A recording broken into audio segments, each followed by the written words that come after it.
والسلام على سيد الخلق أجمعين.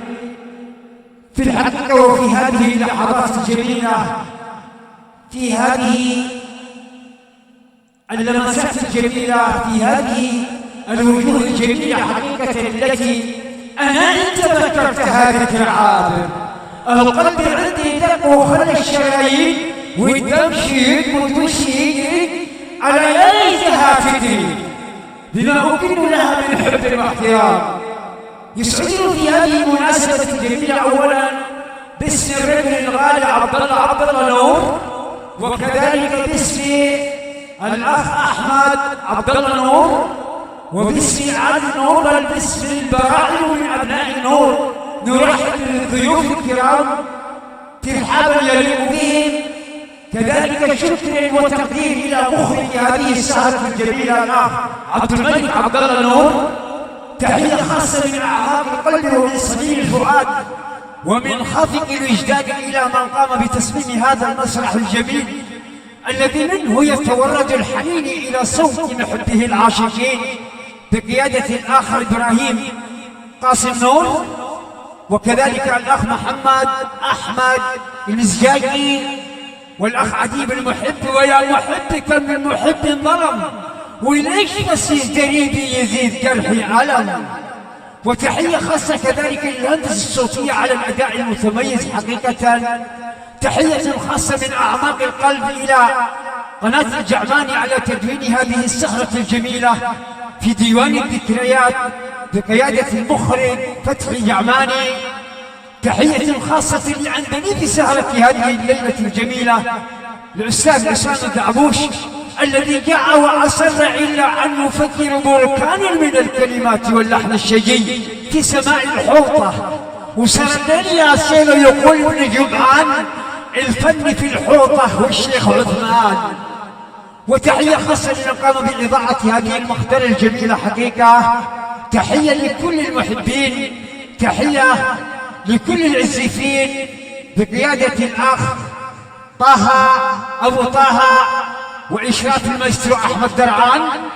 تحية خاصة من أعماق القلب ومن صميم الفؤاد ومن خافق الوجدان إلى الأخ أحمد المنصوب على تواجده معنا في هذه السهرة الجميلة. الحقيقة لا أريد العطالة، ولكن تهنئة جميلة من سهرتنا الممتعة قبل الدخول إلى التهنئة الجميلة. ونحن في هذه الليلة الجميلة الغناء نتوج في سهرتنا الممتعة الشابين الخلوقين اللذان ضحوا بالأيام وسهروا الليالي وعاشوا في عرض المهجر وأصروا إلى أن يتوجوا في هذه الليلة الجميلة بين أهلهم وفي وسط خلانهم. الشباب الأوفياء الذين ما من يوم رأيناهم إلا ورأينا الابتسامة تنضح من شفات كل واحد منهما. إن كان ولا بد أن يذكر اسمهم فكان أولا حقا على التاريخ سهرة هذه الليلة أن يدونوا أسماءهم بين قوسين.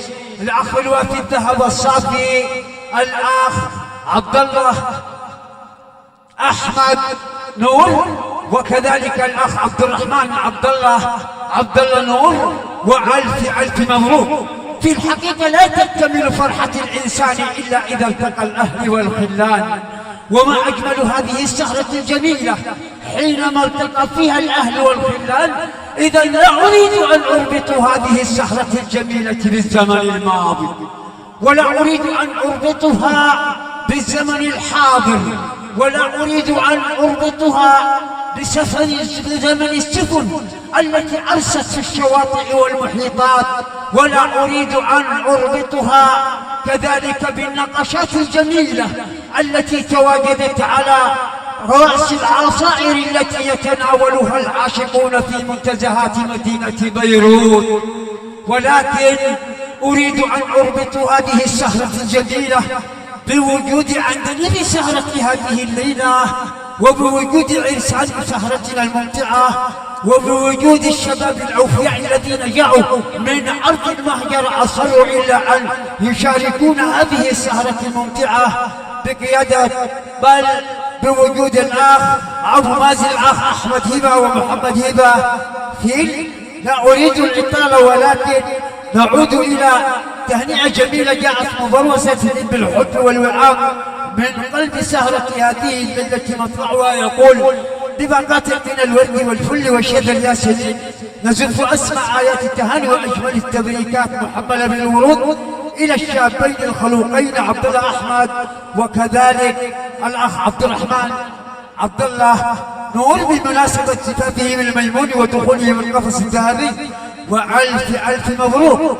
المهنئ كل من الأخ المخرج عبد الملك عبد الله نور، هي كذلك من الأخ عادل المسيب وعبد الله حيدر محين محمد عادل نور وعبد المجيد صباح، هي كذلك من مروان أحمد نور، وكذلك من الأخ أشرف يوسف العكيش، هي كذلك من عبد الله داود نور وهشام محمد نور وغازي عوض نور وغسان عوض نور، وكذلك من الأخ الوفي داود حسن وعيمان الفيل ومحمد حسين نور مصطفى حسين نور وفضل داود نور، وألف ألف مبروك. لا أريد الإطالة، ولكن نعود إلى عندليب سهرة هذه الليلة، نعود إلى سلطان الطرب.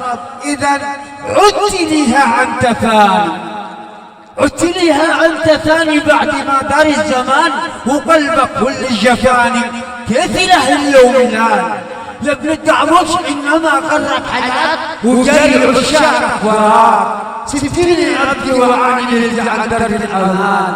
إلى عندليب سهرة هذه الليلة الجميلة حقيقة الذي لا زال يوعد ويسلك في الوعود، وإن كان ولا بد أن يتابع هذه السهرة الجميلة بالكلام الجميل. وإذا حلو الكلام إذا على الحسين السلام، وللسماع الأوطان بفخر وادي الحسين، ولم يدع بوش حل الكلام ما بينك وبين